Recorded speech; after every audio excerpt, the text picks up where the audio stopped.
So we want to think about how working on our minds,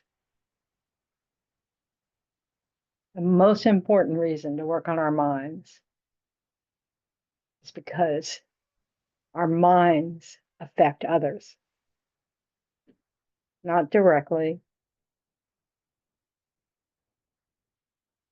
but it's our state of mind that directs our actions of body and speech. So it's really important to take care of our minds and to recognize when we're unskillful with our minds. So we can intervene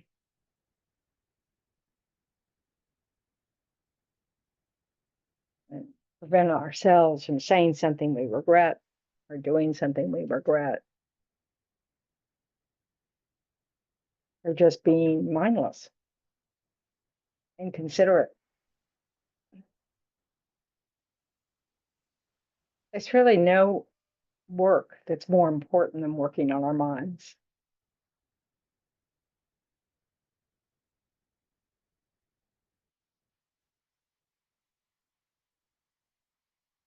And it's a daily thing.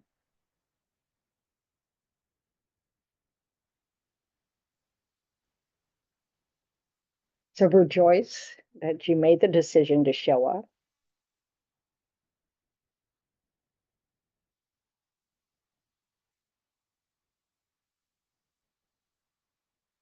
And set an intention to use this time well.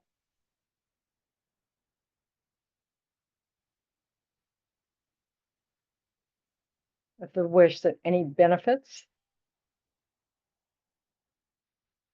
may ripple out to benefit those around us. In turn, ripple out to benefit those around them, and so on.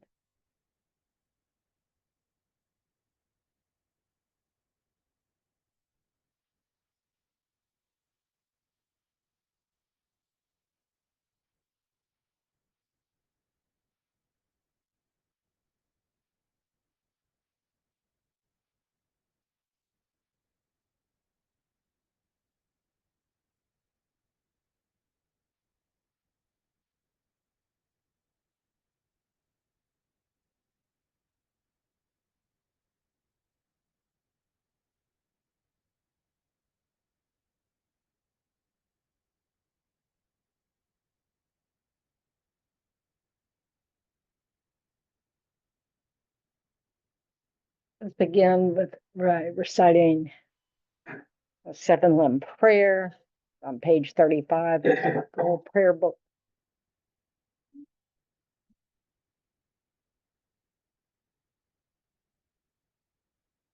And this prayer is really about respect for the teachings.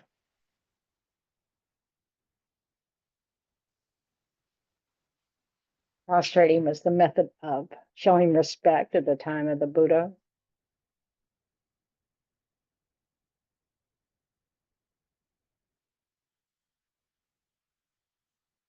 So how do we prostrate? So let's read the first line. Reverently, I prostrate with my body, speech, and mind. So how do we prostrate with our body, speech, and mind?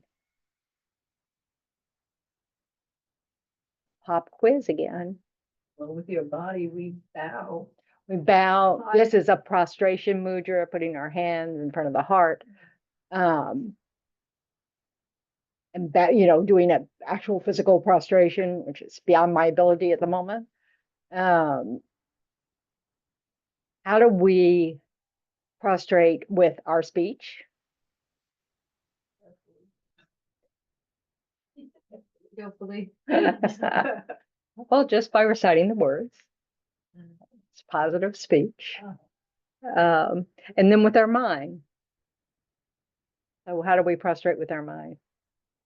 Meditating on the words that we're saying. Yeah, that we don't just say the words. Blah, blah, blah, blah.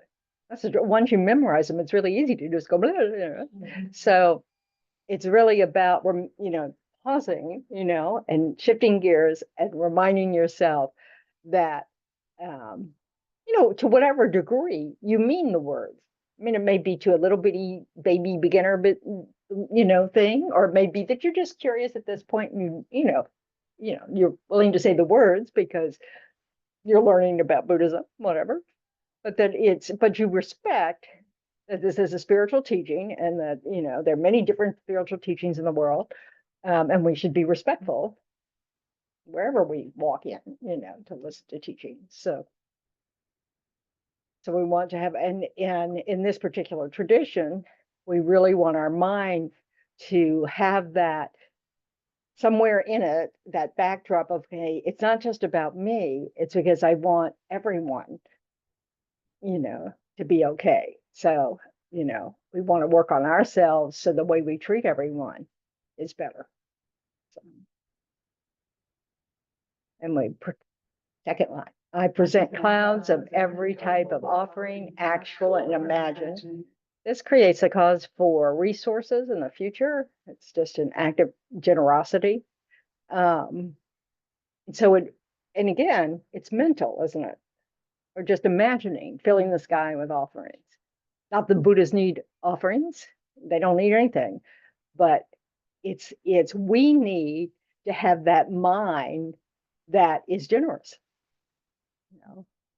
So it's all of the Buddhist teachings are about the mind. It's about developing a mental habit. And of course, the actions of body and speech follow the mind. So, that third limb, I declare all my negative actions accumulated since beginningless time. So this is just something that's, it's like you want to start things with a clean slate, so, listening to this teaching or doing a practice or something, you say the 7-limb prayer, declaring your negative actions accumulate. One of the most important features of trying to change our actions and our behavior, our unskillful stuff, is acknowledging that we do it and not trying to hide it, And the most important person we don't want to hide it from is us.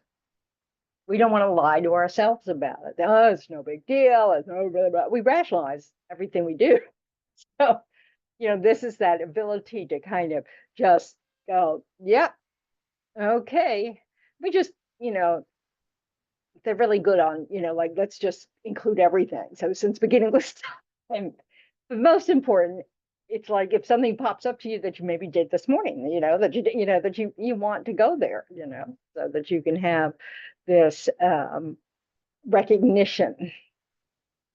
The fourth limb, and rejoice in the merit of all holy and ordinary beings. It's really good to follow every confession or negativity practice, purification practice, whatever, with rejoicing, because we also do lots of good stuff. We have and we want to encourage ourselves to do that. So we want to acknowledge that. We also get merit for just even appreciating other people doing it, and everybody. So we get merit just being happy about the fact that it's happening, So, and you can kind of tell this when you see something good happening and there's a part of you that just goes, oh, isn't that wonderful? That's a condition for having, making it more likely that we follow that theme, so that then the next thing we say is kind or helpful or, not impatient, Then the sixth limb or fifth limb, I can't even count. Please remain until the end of cyclic existence and turn the wheel of Dharma for living beings. So this is a request to the teachings, and the teachers to stay until all sentient beings are out of samsara. And so it's said, rumor has it, that at the time of Shakyamuni Buddha's death, or parinirvana as they call it, showing the aspect of dying, that if Ananda, who was his attendant and also memorizer, he was a really good memorizer, so he's partly responsible for the fact that these teachings still exist because it's an oral tradition, nothing was written down, but people like Ananda remembered every word. So if Ananda had just asked the Buddha to stay, he might have stayed for another 300 years. That's a big burden to put on poor Ananda, but that's the legend. So now we do that. We ask teachers to stay. And turning the wheel of Dharma is teaching.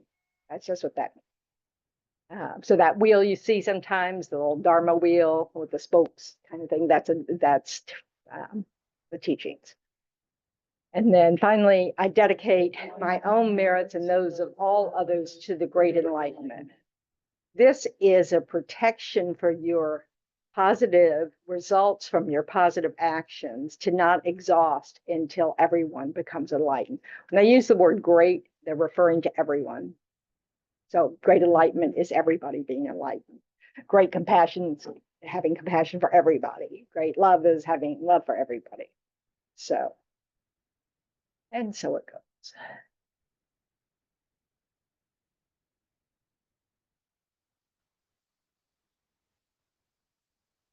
Okay.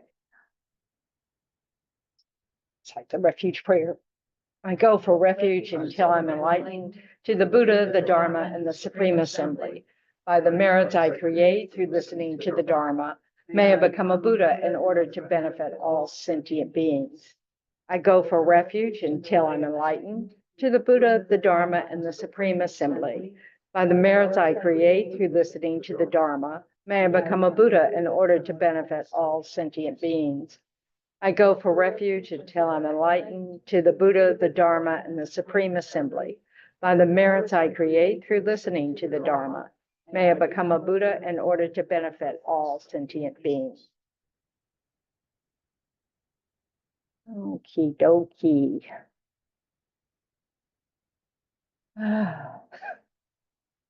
Nana, you always help me appreciate Florida's weather.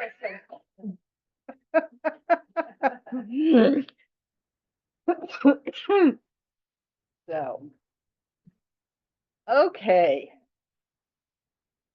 Anybody have a question arise this week?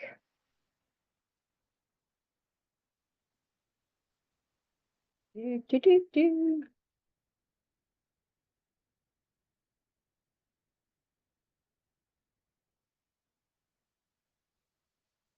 I sort of have. Oh, yeah, oh, yes. We were counting on you, Deb. Yes, go for it. There's someone else.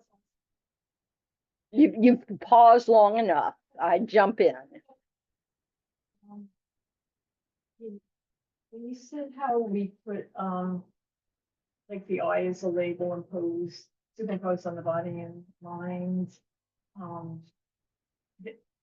is memory a big part of how we feel the same from moment to moment? Because I know you were saying that there's really like a series. Yes, it's just a series of moments, it's not one extremely long moment.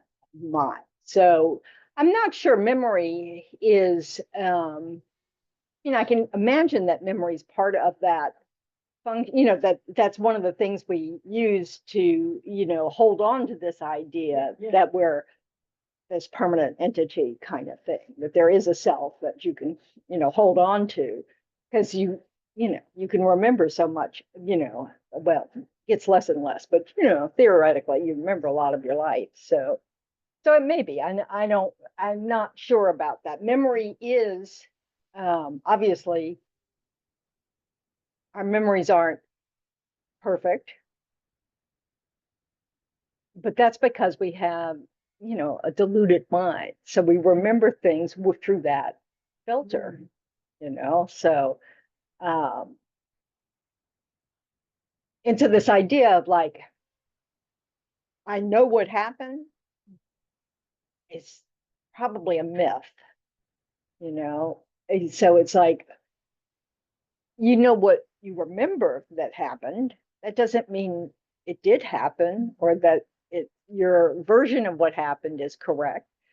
But it's still useful. I mean, I knew someone with Alzheimer's, Yeah. my friend's mom, and I remember she would just go to any room to sleep in a bed. Like she didn't have a sense of my room, my bed, Mhm. like continuity of the moments. Right. I've lost track of that now, but that's only because their brain's not functioning. It isn't that their mind doesn't have that information, they just can't retrieve it. Because I saw my dad, my dad would be in that kind of state, had really no idea what was going on. And then, he started talking about something perfectly clearly, knew, all these things. So it's clearly the mind isn't affected. It's the brain that's affected, which makes sense. I mean, that's why they study the brain to see if what, we can do about it. But it's not, so it's, the mind in Buddhism is not considered the same thing as the brain. It's considered a non-physical component that is quite dependent on a physical support. And the human brain is a very good physical support for the mind, much better than a mosquito or an ant or a, whatever, fish. But it's as long, an enlightened mind doesn't need a brain. It doesn't need a form body like this at all. It has a form body for the purpose of helping us, teaching us or, whatever. But an enlightened mind it doesn't need a brain. So, anyway, just to confuse the picture. So did I understand you right to say that the brain is only really to help function the body? For the body to function? It's only, yeah, it's helpful for a samsaric body Yeah. and for the mind in a samsaric, stuck in a samsaric body. It needs the support of the brain in this body.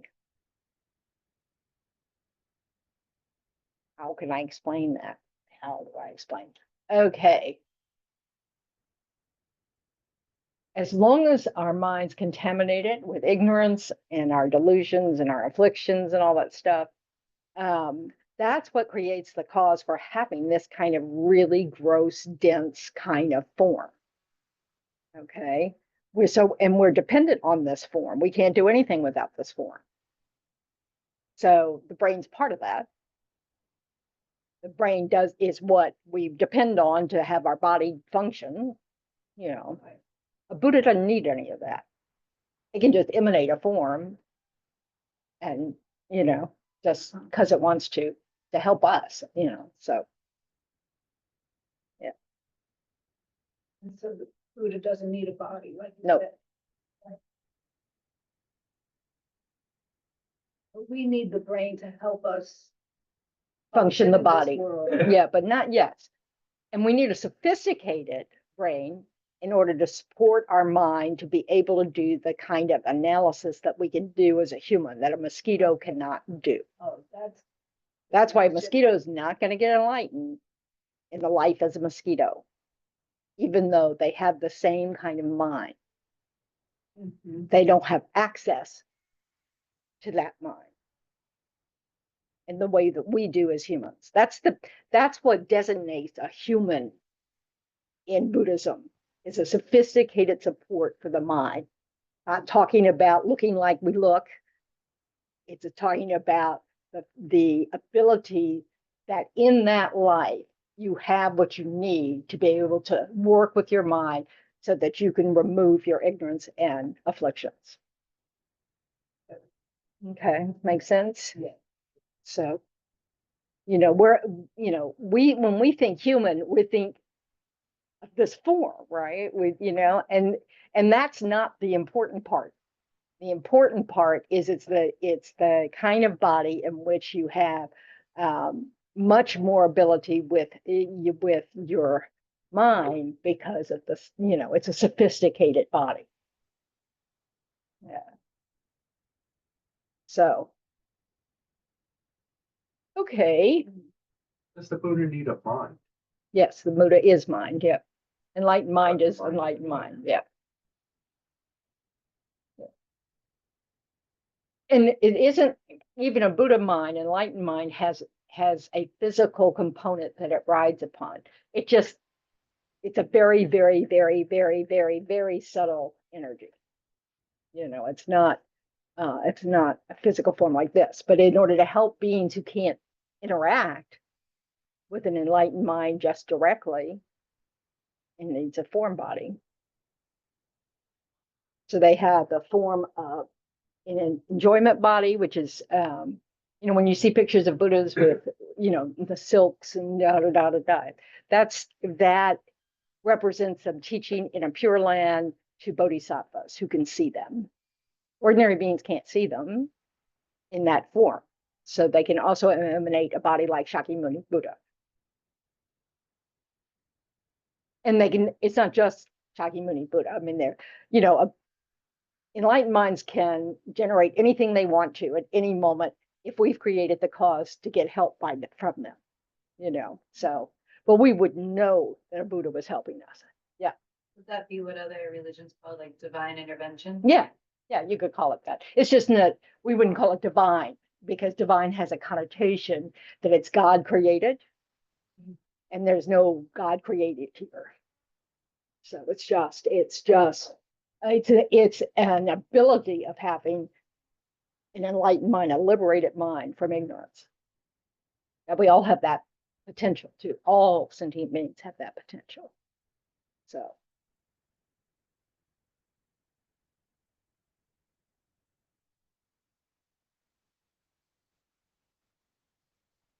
last week we talked about this idea of this, that we create the difficult person, or we create the perfect person, whatever, that these are just, we get hooked. And, Lama Yeshe talks about in this book about how, especially in America or in the West, we think we see one thing we like that we find appealing about something, and then we go wild with it. They're perfect. They're the best, and we get shocked when we discover that they're not, but that's how marketing works. This is the best, it's not just another good product, it's the very best one. Yeah. Did you have your hand up? The world's best coffee. The world's best. Yes. And if it's not the best, it was the original. So I think that's somewhat kind of unfortunately like placed upon us as kids, at least for girls, like, oh, princess, and you're gonna have this fairy tale life, and then you're just let down. we created the cause for that. We're not separate from that. The fact that we're born girls in a society that does that is all due to the causes that we created in previous lives. So it's, we can blame society, but we are society. So, and we were a society in some previous life that created the cause to be born in this kind of society in this life. So it's, it's all related, it's all interdependent, and we all participate.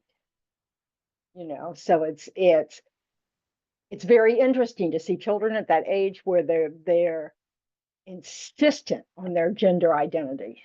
Now, not everybody has that, but an awful lot do, where they just, I'm sorry, I'm a girl. Don't even think that I'm anything else. It's very interesting. It's a brief span, but but this is part of our ignorance grasping, where we just have to hold on to something, and this is it.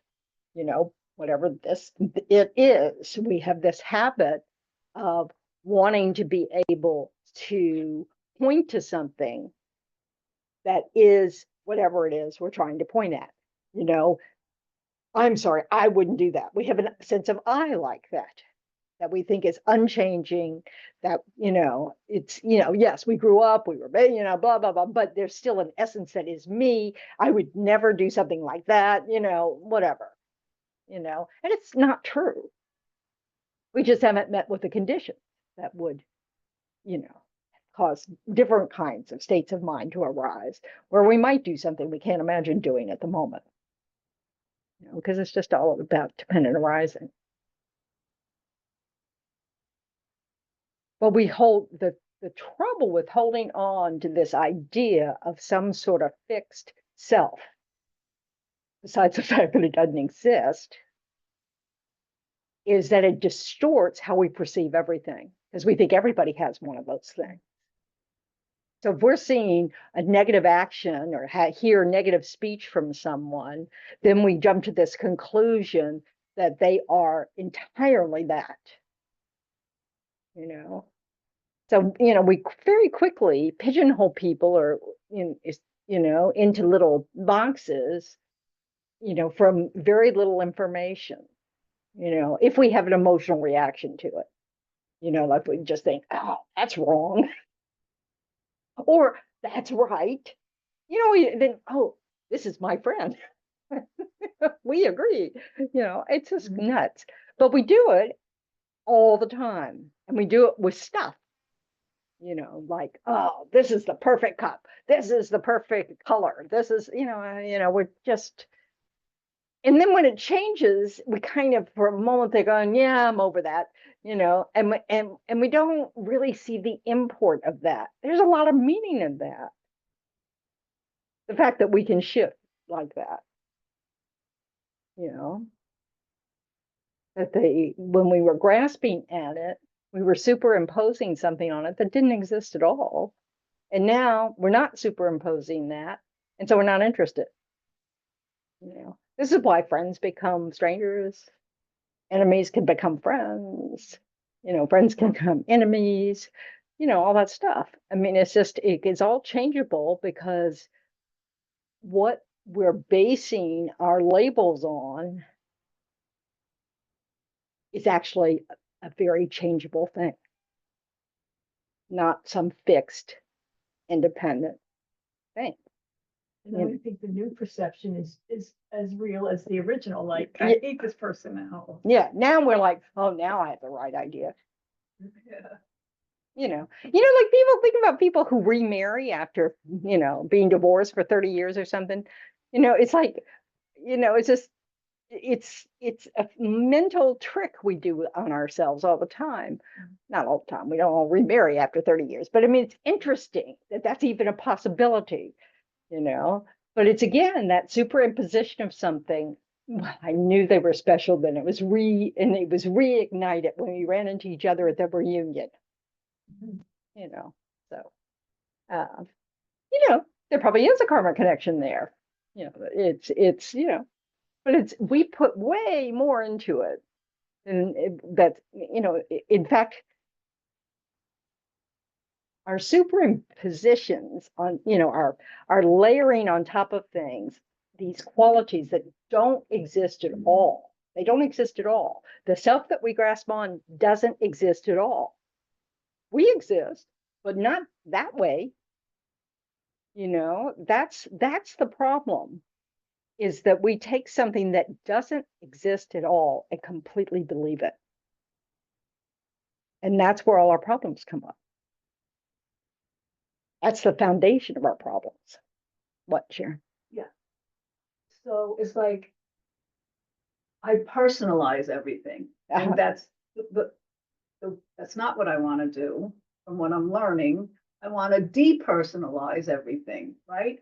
But then that is almost like a zombie mind. You know what I mean? Like, you're not going to Now that's exaggerating it. you're right? creating a story about what that looks like. Yeah.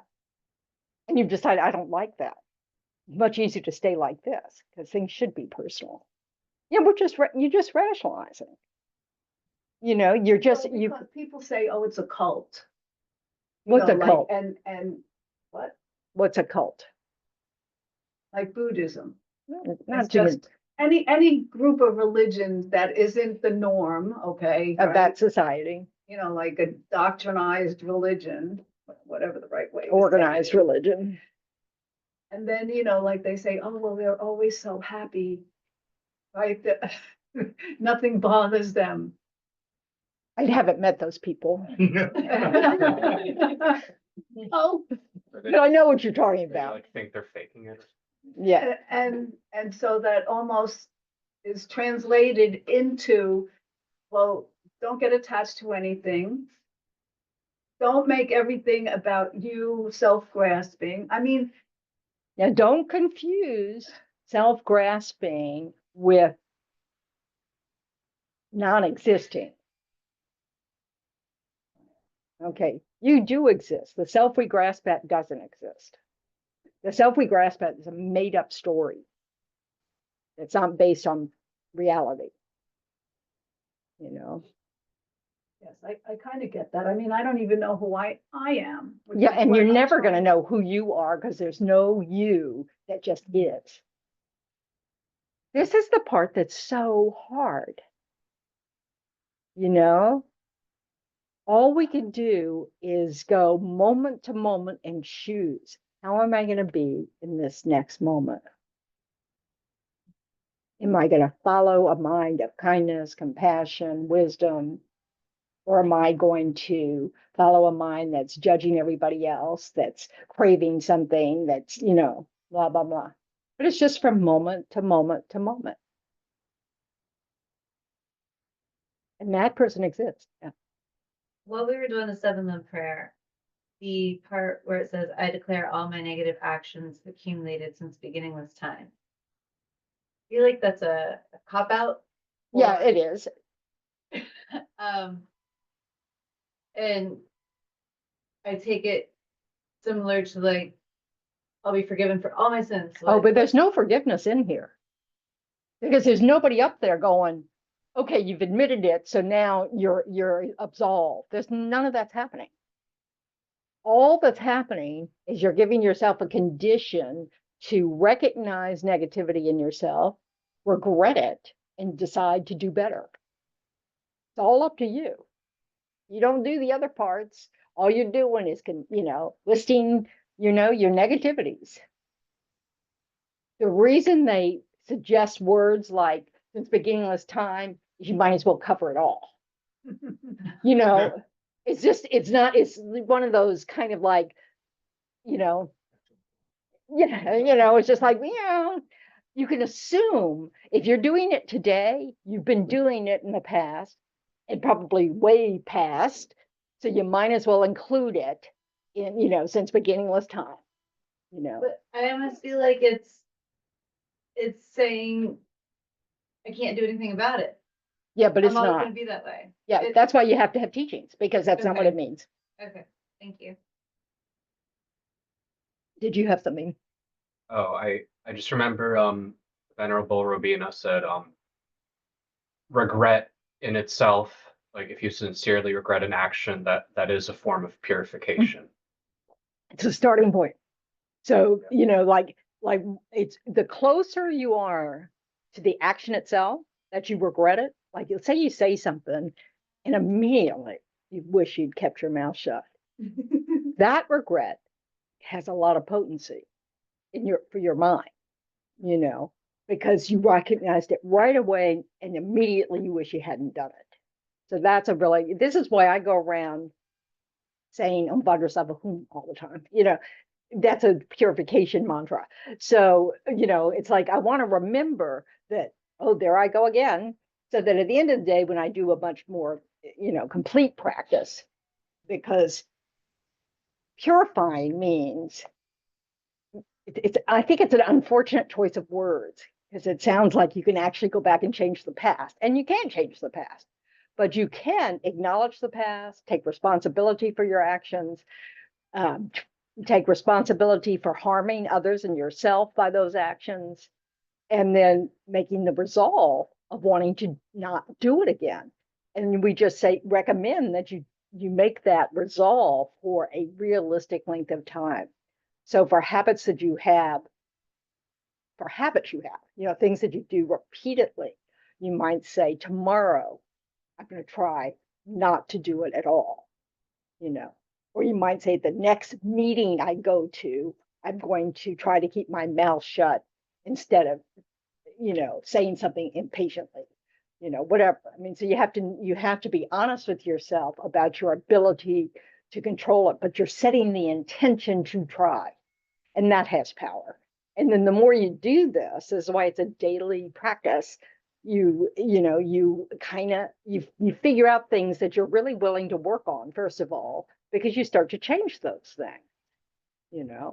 And some habits, like self-grasping, is so strong that it's going to actually require some wisdom to counter it. You're going to have to really understand why it's false. And that takes a long time, a lot of different kinds of practice. So yeah. So mind, brain. Brain being the organ, mind being entity, essence. It's just a non-physical awareness. So based on our past life, where you're saying that we have to, come into these bodies, Yep. vessels that can process on our brains. Is that based on karma? Yes. Based on karma. So to be born human, you have to have led an ethical life. That's the basis for a human rebirth. To have a human rebirth that has resources, so then you have to have practiced ethics and generosity. Then if you want to, so all these things kind of go together and they have to ripen together, so because a lot of people are born human and have nothing, no resources. They don't have food, they don't have water, they don't have, they're people who are born in famine areas, and that's not a perfect human rebirth. So they're not likely to be able to do much, but they did create the cause to be born human. And that's something to rejoice in, so so yeah, and we go, and it's not linear. Not like once you become a human, then that's that, depends on how you live. You said you're not you. Well, there is no, all there is continuity of mind. That's why the mind is so important. The mind never began and never will cease. Your mind has always existed, will always exist, but its label, you can always say me, whatever, but it's going to have had many names, many different kinds of bodies, many, there's nothing to hold on to there. It's just the continuity of your mind. No, the negativity and kind of like, because you can fall out of, I guess, the vibration, or you can fall out of the stream by which to be reincarnated as you. Well, you can't stop reincarnation. No, I'm saying you could follow the reincarnation line of being. Yeah. Oh, yeah. Because you could do something really negative, like kill another human, and like it's like if you want to kind of the worst case scenario, so there you are, you have this opportunity to get what you want, and you kill someone to get what you want, and then you're thrilled about it. And not only are you thrilled about it, you're glad they suffered. All those things makes the karma really, really heavy. And then say you get shot at the, so you die with that kind of mind. That kind of mind at the time of death is going to land you in a really ugly place. So you're going to probably end up in the hell. You're definitely will end up in the hell realms. And then you have to exhaust that karma. That just takes time. And then you pop up to maybe an animal rebirth, or maybe a hungry ghost, and then that exhaust, and finally you get one of your good karma seeds ripens, and you get born, like say you're born a support animal, and at the end of that life, that's you've served others, you end up being born human again, so it's just, and we've lived since beginningless time, so we've done everything. We've done everything except become liberated or enlightened, because those are irreversible. Once they're there, that doesn't change. Yeah. Well, he was talking about regret. What if things that you probably should regret you don't, because you feel like they were the better of two evils, the lesser of two evils? Well, at least recognizing you were both evil. It's a starting point. But what you can do with those is regret that you're in that situation. We created the cause for that. When we don't have any good choices, that's the result of our karma. And so we can just say, I regret whatever landed me in this situation. So right at the moment, my daily prayers say, may my practice, purify all unripened karma, because when it's unripened, you can purify it, regret it, and, make it so it can't ripen. And then exhaust all the negative karma that's ripening right now. So, because it's about this mind. The only point of doing stuff like that, being that it's kind of a catch-all, is it develops a mind that really doesn't want these kinds of results, that recognizes, I don't want to be a participant in a system that is selfish, or I don't want to be, in a system that demands killing. I don't want to be in a system that demands greed, whatever it is. I mean, it's just, and that's helpful. We're supposed to live in a cave? Like, No, you have to deal with what you've landed, where you've landed. Because we cannot even live in a cave without killing. Our bodies kill things constantly. There are all sorts of living, what are they? I mean, it's something like 300 trillion sentient beings live in your body. They're little tiny, kind of pretty useless bodies for the mind. But, so we've created the cause to be born on a planet that you cannot live without killing. Well, you can develop the mind that really doesn't want that to continue. You try to minimize as much as possible any killing you do. You take all killing seriously, that it's not just, killing anything. Nothing wants to be killed. You swat a mosquito, it's not happy about that. what about like viruses?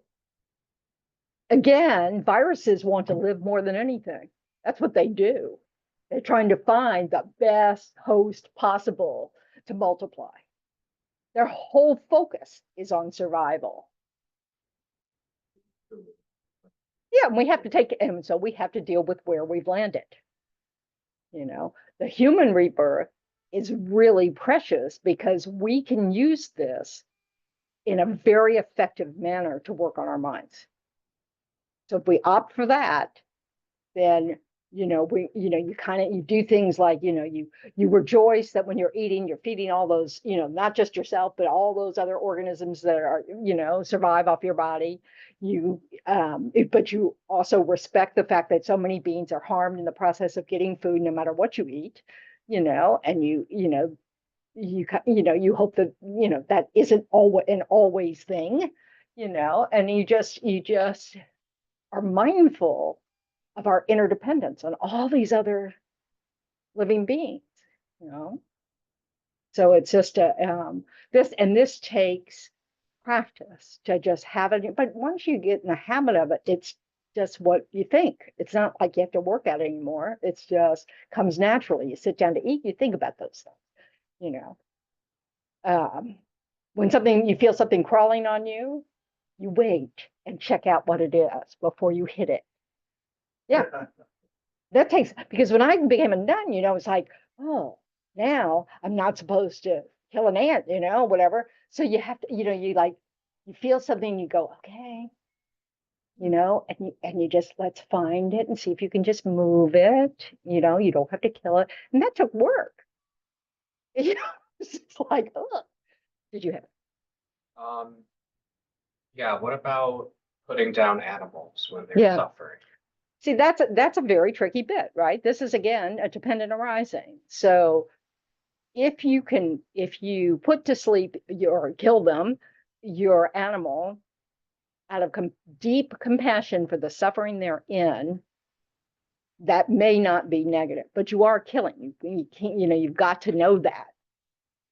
So you have to, that's a very individual decision. Even His Holiness won't tell somebody what to do in those situations, but it's that you have to really discern, am I doing this because it's more convenient for me than trying to take care of a very sick pet? because people do that. That's too much work. Just get a new one. Yeah, just get a new one. Yeah. I mean, most people hurt when it's time for their animals to, pass, whether it's naturally or because they induce it. But it's, so there's some, we have compassion there. Now people might not feel that way about their guard dogs or their, pit bulls that fight for them. But it's, it's this, you really want to do it for the animal, not for yourself. And so figuring that out can be challenging. Being able to really have a clean motivation that it's not about you at all. It's about the animal. I tend to, of course, I don't own pets, and this is one of the reasons I don't own pets. I tend to think in terms of, if I wouldn't do it to a baby, why would I do it to a pet that I love?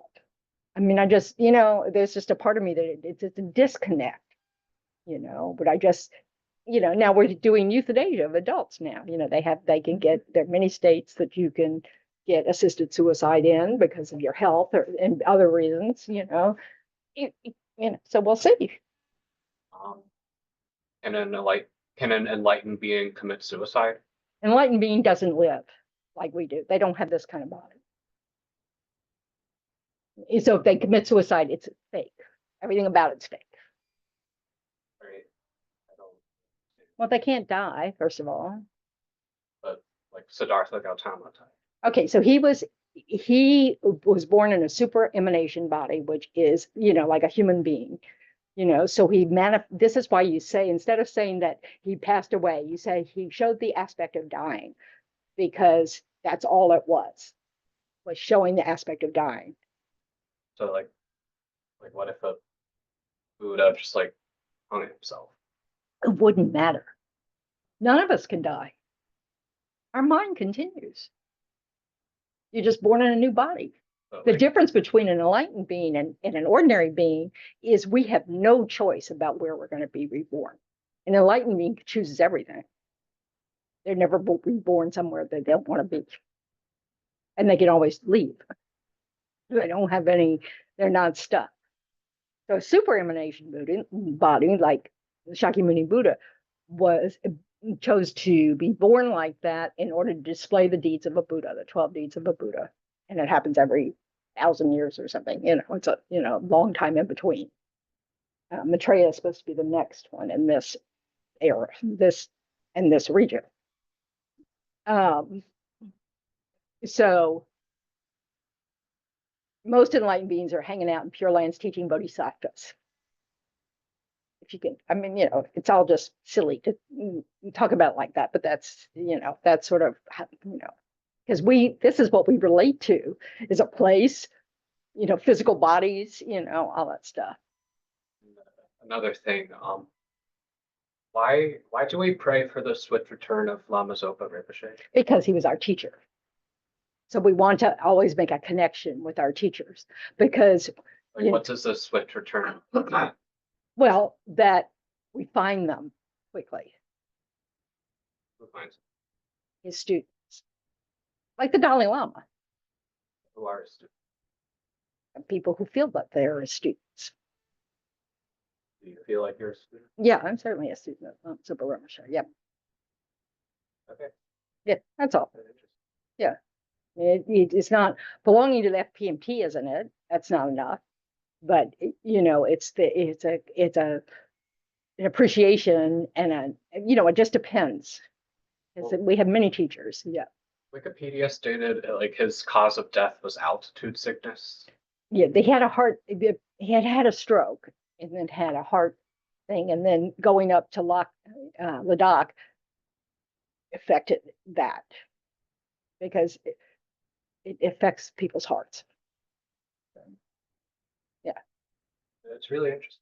Yeah, and then, and of course, according to the teachings and this stuff, I don't know if Lama Zopa Rinpoche is a Buddha. I have no ability to know. I'm not a bodhisattva, so I can't tell. You met him? Yeah, I've met him. I know being in his presence, man, he wasn't a bodhisattva. I can't even imagine what a bodhisattva would be like. Mhm. So he had quite a strong presence that way. But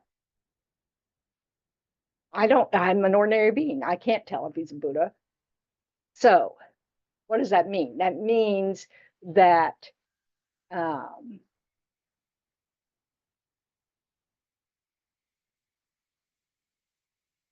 it just means I can't know whether or not, if he is a Buddha, he chooses where to be reborn. If he's a high bodhisattva, a high level bodhisattva, he can also choose where to be born, you know. And what happens, according to the tradition in Tibetan Buddhism, the students might have dreams. His close attendants, like Venerable Roger, who was his attendant for 40, 50 years, may have dreams of where he was born, and then that's checked out by other, and eventually his holiness will decide whether it's accurate or not. Yeah. Is his holy, when you say his holiness, you mean Dalai Lama? Yeah. Is he a Buddha? Tibetans think so, but again, I don't know. Okay.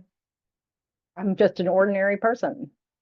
So the beings that were alive at the time of Shakyamuni Buddha's birth and life, and then, they had lots and lots of merit. Because here was someone, an enlightened being who took the path of showing the deeds as a human being, not in the Pure Lands teaching bodhisattvas, but to ordinary beings, and he would be seen by ordinary beings. And so a lot of beings were enlightened in his presence because they already had a lot of merit. I'm sure I wasn't there. Do you believe that intuition, like when you say just being around his presence, or when you have this ability to feel someone's presence, or like good or bad, do you think that has? It has to do with karma. Okay. So if you have the karma to be aware of their, like that's how some people meet their teacher. They meet the teacher and they just know that this is their teacher, because they just have a visceral reaction, and hopefully it's accurate, but it's, and hopefully it's a good teacher, because we make karmic connections with all kinds of people and they can be negative. So, but anyway, I mean, we don't have, getting caught up in what seems like magic, which isn't magic. It's cause and effect. It's just huge cause and effect. I mean, it's, it's vast. We can't keep track of all the different things had to come into place for it. So it's, the good news is, according to the teachings, once you receive, you achieve minds of concentration like calm abiding, where you can place your mind on its object for as long as you want, no matter what else you're doing. You hold your object. You never lose your object. That takes a lot of concentration. It's a special kind of mind. You're not even in this, a desire realm mind. It's, but you're still in this desire realm body and the desire realm. Well, that, just having that ability gives you some clairvoyance, so you can remember some of your past lives. And you might, and if you're talking to someone, you might remember their past lives. You might be able to what they are. Because this is all mind, so if you, just a second. So this is, so along the way, as you develop your abilities with your mind, you develop abilities to, experience things that help you understand the path, and also show you that they weren't making it up.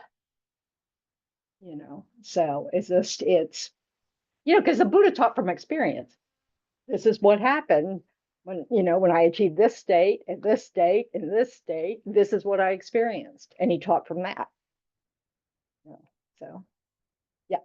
So are there, just as there are beings that are seeking enlightenment, are there beings who are seeking the disenlightenment?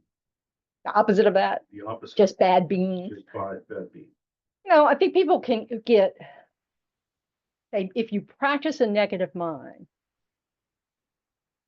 over and over again, you can get what they call burnt, where you're so far down that habit that you'll be in the hell realms a long, long time, exhausting that those habits before you finally exhaust it.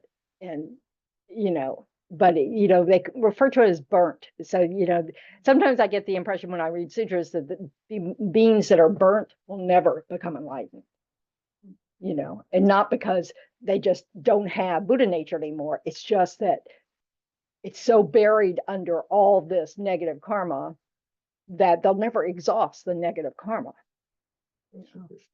That's just their state. But, And you can fall into that state if you. well, if you keep doing negative things, and I don't know how bad it would have to be. I mean, look at this world and you see beings who've done really terrible things, would it be worse than that? Is that really kind of ordinary negative things, So, considering the world we live in, it's, I don't know, but I can see how some, like when you think about getting to the state where your mind really isn't even about hatred anymore, it's about total indifference, where you're fine if this whole group of people just cease to exist, and you're happy to be the person that makes that happen. Because you don't care. You don't see them as being human beings. You don't see them as worth anything.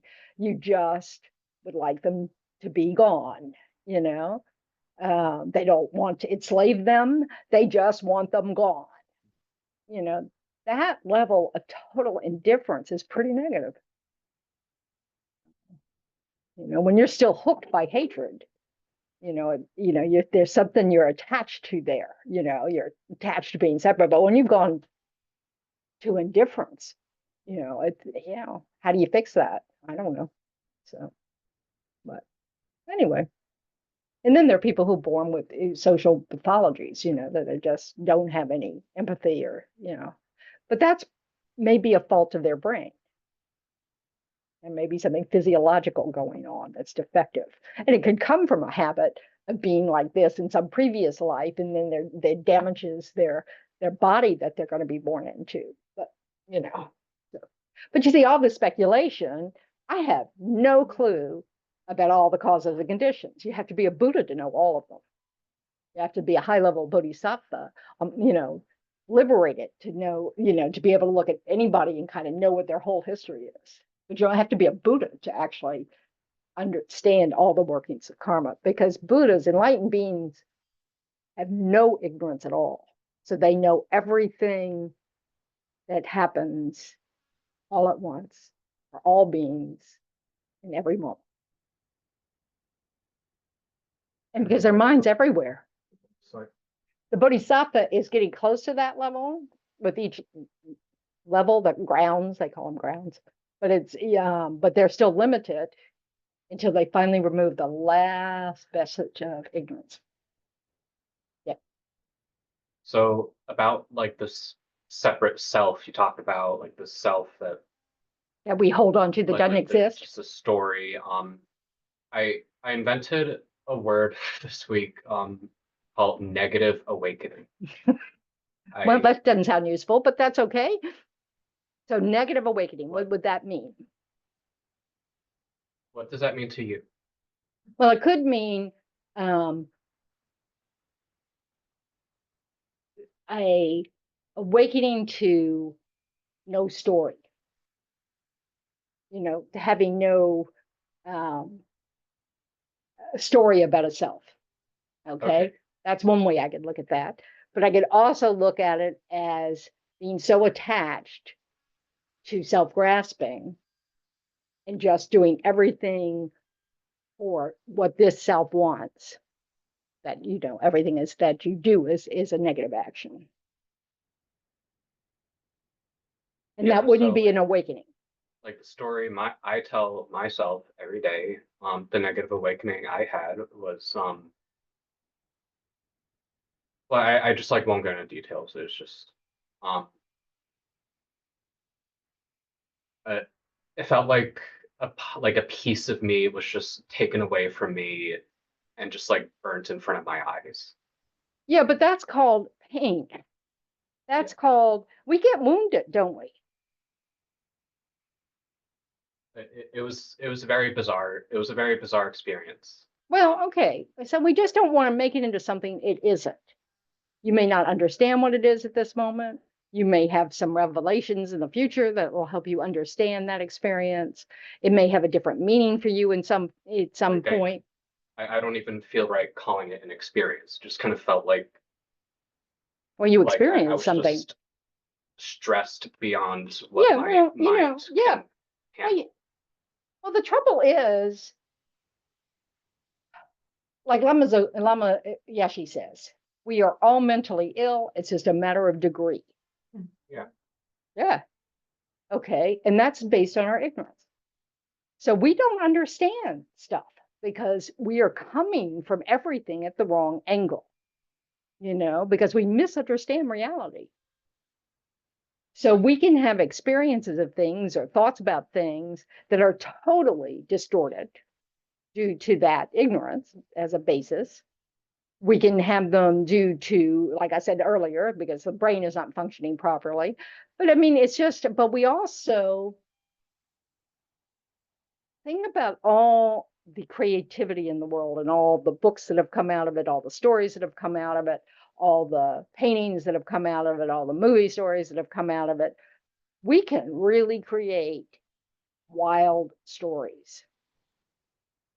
Yes, we can. Yes, we can. So this is why we have to be very skeptical of what our ignorant mind creates in terms of thinking that it makes any sense. Because it may not make any sense It makes sense to me. at that moment. If I were to tell like a stranger or a friend or my Yeah. parents, I wouldn't understand it. But I understand it perfectly. yeah, but that's because it's from your perspective. Yeah. Well, I know, and you're at this moment, you think that's the only one that counts. That's self-grasping. It's not that it's irrelevant. It's just that that's part of our perspective that is, due to ignorance, is not quite correct. So until we've removed all our ignorance, what we experience, how things appear to us, are wrong. So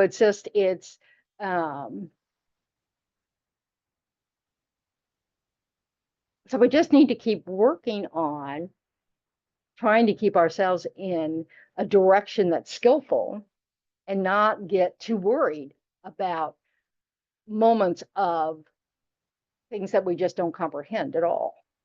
Now, are we trying to essentially deconstruct arrogance about whether something is ignorant, whether we're ignorant to something? We're trying to deconstruct the idea of what we hold on to as a self. And a lot of people translate that as ego. It's that idea of who we are. And we hold it as like a package, that somehow you could almost point to. This is who I am, Right. And that the Buddha said that doesn't exist. That's a story we make up. And it's reinforced by how things appear to us. In the first moment of our perception, like with our eye consciousness, we'll say, oh, a person, the next moment we've added a story on top of, oh, it's a female person. Oh, it's a female old person. Oh, it's a female attractive person. And then it just goes from there. Some of them we know we have a bigger story. And all of that stuff is made up by our minds. Yeah. When you talk about mental illness and everybody has it, just depends on degree. I would assume that you would say the best way to heal that mental illness is working on the mind, but I'm curious about therapy and medication, or what other things. If you have a mental illness that is like, first of all, it's physiological in nature, that has that component, then you definitely need help with that. Working on your mind can't fix the body. You know what I mean? I mean, it's not gonna, if there's some faulty part of your brain, you can't just think that away. Okay. But if it's a faulty way of thinking, you can work on that. But yeah, I mean, I was in therapy for years. I was a child of an alcoholic. I was a mess, and that helped me a lot. No question about it. But then there was a point where I said, okay, I got to get over myself. I'm sick of myself. I couldn't care less how much I've suffered as to get beyond this. I can't stand it anymore. And then I discovered Buddhism. So it's just, it's like I think therapy goes only so far, but it really feeds that self grasping. It can, just by, you need to create, but you do need a healthy sense of self to do Buddhism. If you don't have a healthy sense of self, you'll never make it. Yeah, that's the hard part. Well, because we exist. The problem we have is we hold on to an idea from forever, had this idea about how things exist. And we really believe that things have an independent quality that exist. And we are that. There's a me that is independent of everything that happens. And I think this cup is independent of all the stuff that came into making it, intellectually, I know that's not true about the cup, but when I see the cup, that's what I think. I mean, I just hold it to be some sort of permanent thing that, but we do it with people and mainly with ourselves. Oh. There's a line about just to gain a dual realization that pleases the Buddha. Like I think it's about the self's empty, but like what you're saying, there also is we do exist. Oh yeah, we exist. Emptiness means we don't exist inherently. There's no specific thing that we can say, oh, that's Debbie. Debbie's is a conglomeration of moments, but we don't think that. We hold on to some sort of, we take that continuum of mind, those moments of mind, and make it a thing, that contain all those moments of mind. Well, I'm sorry, most of those moments of mine are past. When I was meditating one day this week, it almost felt like lighter and not like all the worries and concerns revolve around that emptiness. So it was actually They revolve around ignorance. That's their root. The worries are all about me. I have to protect me. I have to get what I need. I have to get what I want. They're all about me. If you finally realize this me you keep thinking you can hold on to never existed at all those worries about me can, fade away. But until we actually penetrate emptiness to where we have an experience of emptiness, it'll keep arising as things appear to us as not being empty. But we can get there. It's just takes a lot of time. Yeah. I feel like to get there, we'd have to give up striving for a better life. Yeah, Like, probably. I want the house and the car and the, Yeah. But but you've got to look at what is it that makes me want the car and the house and what is that? It's a wish for safety. It's a wish for comfort. Yeah. And sufficiency. Because we don't want just enough for today. We want enough for 30 years from now. Right. Yeah. Bang for your buck. That's right. But that's not in the house, the car, blah, blah, blah. What really takes care of you in catastrophes, like whatever?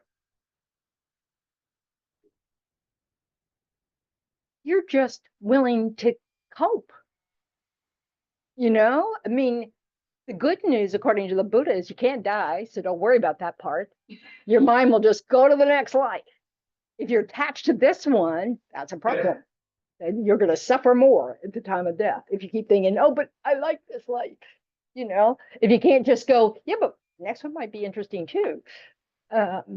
you know, So do you eventually get to a place where it's like more content or like moderation as opposed to like, if you quit feeding your craving, if you quit listening to your craving and just give yourself what you actually need, there's nothing for craving to chase. And then if you're okay when you don't have what you need, if you realize, oh, well, okay, not today. I'm not going to let it mess up my mind, because where do we get stuck with that mind? That's that if only mind. Oh, if only this day was over.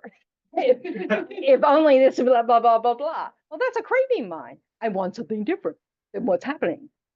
When we get acceptance to what's happening and rely on our wisdom and our generosity and everything else, and recognize, quit worrying so much about you. You're one person out of billions, not to mention animals and insects and, all these other persons. It's our obsession with the self. It's amazing, when you think about it, it's amazing we do anything altruistic at all. But the reality is we do. And that comes naturally to us. And the Buddha said, guess what? That's the way to happiness.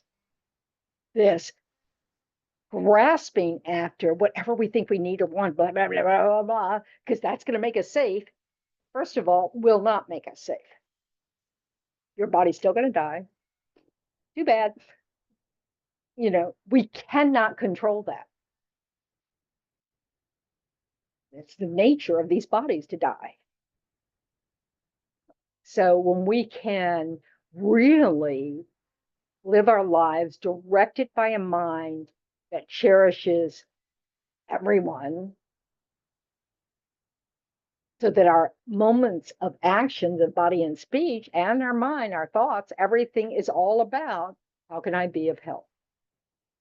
And when you're alone, then you work on wisdom.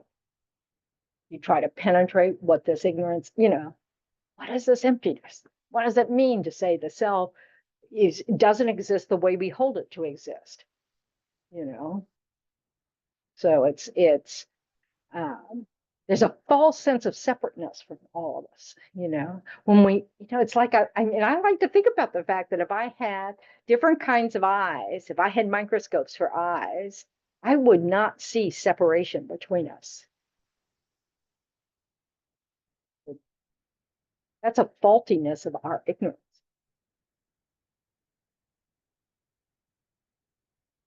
Debbie, you look like, I don't know about that. Well, we don't know about that. I mean, this is what we had to work on. So there is one advantage of having a clock up there, whether it's wrong or not, is I remember to check the time. But, it's really, to me, what's wonderful about the Buddhist path is it teaches us how to live well in this moment, in this life, to reduce our suffering, to serve others, to help others, to have, to not worry about preference. We can have preferences, of course, we're going to like certain foods, not like other foods. There's nothing wrong with that. That's just, it's just karma. It's just, if you created the cause to like everything that's put in front of you to eat, and some people do, that's the result of, of lots of generosity around food. You don't, it's just like all of it makes you happy. That's enviable. Thinking, oh, but I have such a sophisticated palate. Well, yes, keep suffering. Go for it. Oh, I only like the finer things in life. Well, yeah, go for it. These are all miserly minds. This is that mind of, oh, I have to get exactly what I prefer. I have to, and that's chasing craving. That's this whole thing that, what I want is very special. And if I, and so I will do whatever I can to get that.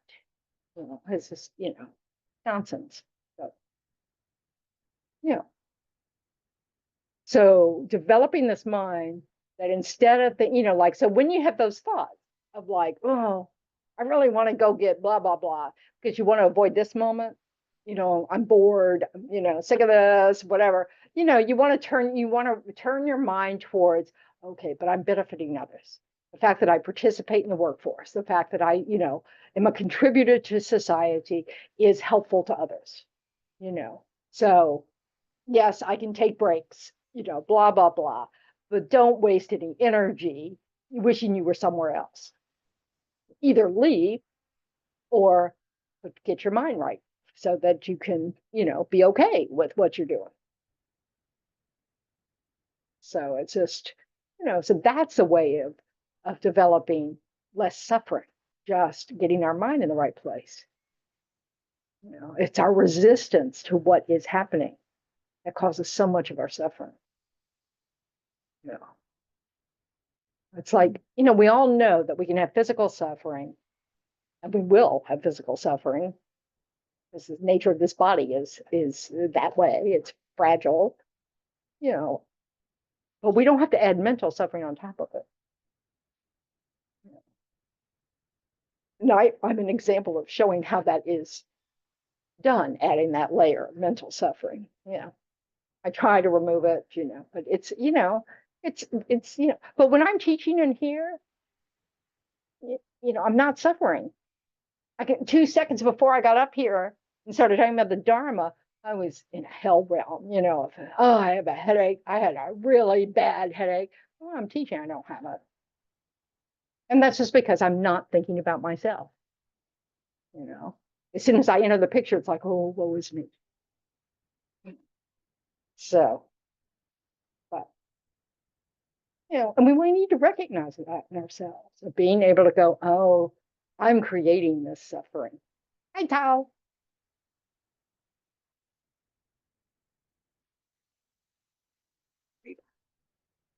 So, and so this is within our ability to work with, recognize, what am I thinking? Oh, that's not helpful.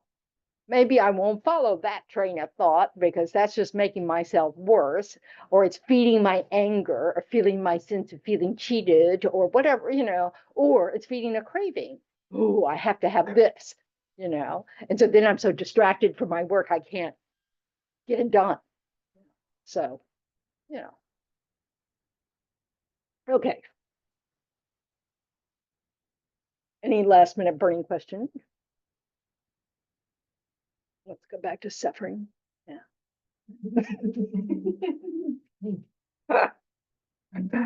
Don't jump off Can I ladders, ask a question? please. Sorry, I was late. I got the time wrong. I identify very much with what you just said. When you're in this role where you're teaching the Dharma, I mean, not that part, just I'm a student, but then your other grievances and aches and pains sort of recede because you're connecting with people and you're part of this, I would imagine, like this larger purpose, right, of teaching the Dharma. And I just noticed that when I am working, the same thing happens. I mean, a lot of the aches and pains and anxieties and depressions and all this stuff recede. And because I'm in this role at work, that brings me fulfillment. And then when I come home, all the stuff creeps back in, even though home life is fine, but it's just that I'm not in the role anymore. So ultimately, we're not going to have any of those roles, right? They're all going to go away. So, Serving others never goes away. okay. That's So if what you I'm go trying to ask. I home, mean, it just feels like the role gives me a kind of protection from all of this stuff that's happening. And then when I'm out of it, the self-centered pains and anxieties and, rumination and all that absolutely. creeps right back in. Well, All this is why bodhisattvas don't have this problem. Because they are 24/7 thinking, how can I be of benefit? So when they leave one role, they enter another role, and it's defined differently. Like, so you go home to your family, and you make them your purpose. I mean, so that's, it's, and we also are able to recognize, this body needs rest, so I'm going to do that. I might need a hot bath and then rest and, whatever, but you're doing it to restore yourself for tomorrow's role and also for, being kind to your family, showing appreciation, listening to what their needs might be, whatever. But, when we're not looking for, boy, wouldn't it be nice if my body felt better, in order to be able to do these things for others. If we just skip that part, then it will recede. And so bodhisattvas, because they have it uncontrived, they have this motivation to become enlightened quickly for the benefit of all sentient beings 24/7. They don't think about it anymore. It's automatic. Everything else recedes all the time. It's just an all the time thing. This is what I saw in Rinpoche, Lama Zopa Rinpoche. Never was he thinking about himself, his own personal, nothing. It was never there. He was always thinking about what's the next best thing I can do in this moment for the people that are here, and I saw that in action. I can't really conceive of being that way, but I've seen that you're lots happier that way. And it comes out, our evidence of that is things like you're saying, that when you're doing your job and you feel you have a purpose and meaning, it's easier. The focus isn't on you. And maybe one of our problems is that when we go home, they're my family again. We're back to that my, and so that, we have these ideas, like my father used to come home and say, I just want to come home to a happy house. And I just look at him going, and what have you done to that lately? Sorry, you're a participant here. But we have to, so it's interesting to just kind of look, okay, what's getting in the way of my mind being able to let this stuff recede and just be happy I'm with my family and be helpful in whatever way I can be, also rest and recuperate for for tomorrow's activities, all that stuff. It's interesting that we have trouble, but that's what we do. I mean, we have to, that's a good opportunity for working with our minds, and understanding that rest doesn't mean resting in our wants. It's like, so you have, it's like people with chronic pain. They just kind of go, they can sit there and just kind of keep going, oh, I wish this would stop. I wish this stop. Or they go, well, but it's not gonna. So, I got a deal. And some days are harder than others, but it's just, it is interesting. But Tal, that gives you an excellent change to be able to go, how interesting that I'm able to do this at work. Yeah, thank you. Because I am very fulfilled by family life, but the mind is different. It's a different mind, so, but that's a great insight. Thank you. It's really interesting what we do to ourselves. So, but the good news is we have the capacity to kind of go, let's learn from this and see what I might be able to shift, So it's like, can you imagine still having your teenager mind? I do. It's a nightmare, isn't it, sometimes? I'm glad I don't have mine at the moment. But I'm going to have it again in the future because I don't think I'm going to get enlightened in this life. But so I'll be back. Okay. So, all right. So let's rejoice. And for all our efforts, we're trying to think about things from a different angle. We're trying to think about things that, that will help others. All that stuff is really very positive action. So we want to be happy about it. Happy that other people are doing the same thing or a similar thing. So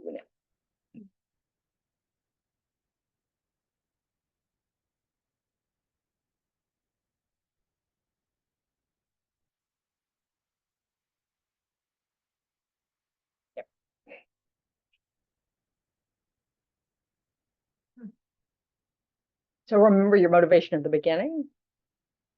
So we're dedicating our efforts during this time, to be a benefit to others.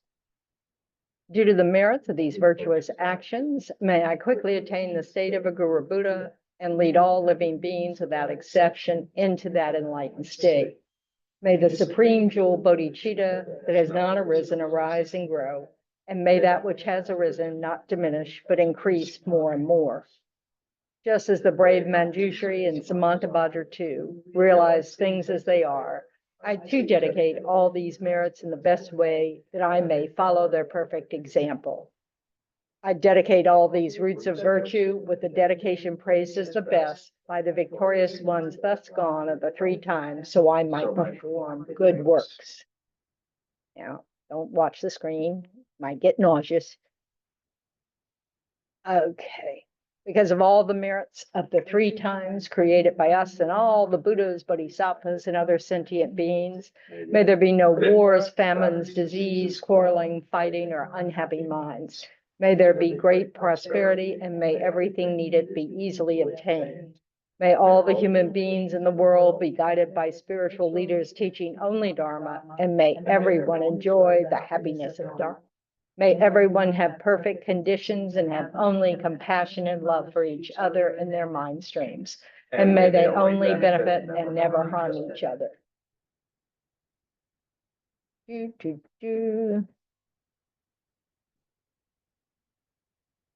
Long like prayer. The land encircled by snow mountains, you are the source of all happiness and good. All powerful Chenrezig, Tenzin Gyatso, please remain until samsara ends. And I think it's on page 234 or something. Is Yes. that right?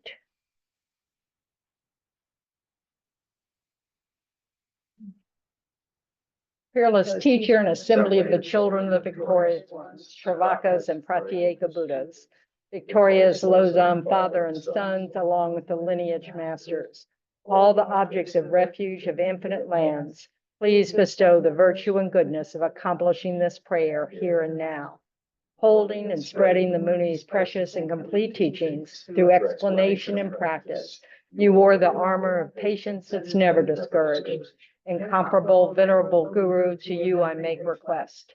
While striving single-pointedly for the sake of the victorious one's teachings, the sole gateway through which all benefit and happiness emerge, and for mother living beings, you suddenly departed to peace, and what a great loss.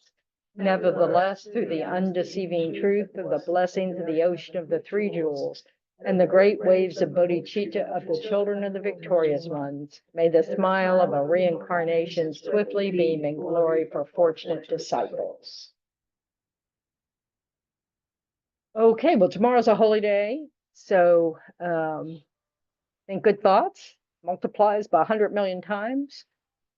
When those negative thoughts arise, quickly avert them and just think good things. And we have Medicine Buddha tomorrow night, I think at 7. So be there or be square, whatever we say these days. Who knows what they say these days? So take good care. Have a meaningful week. Thank you.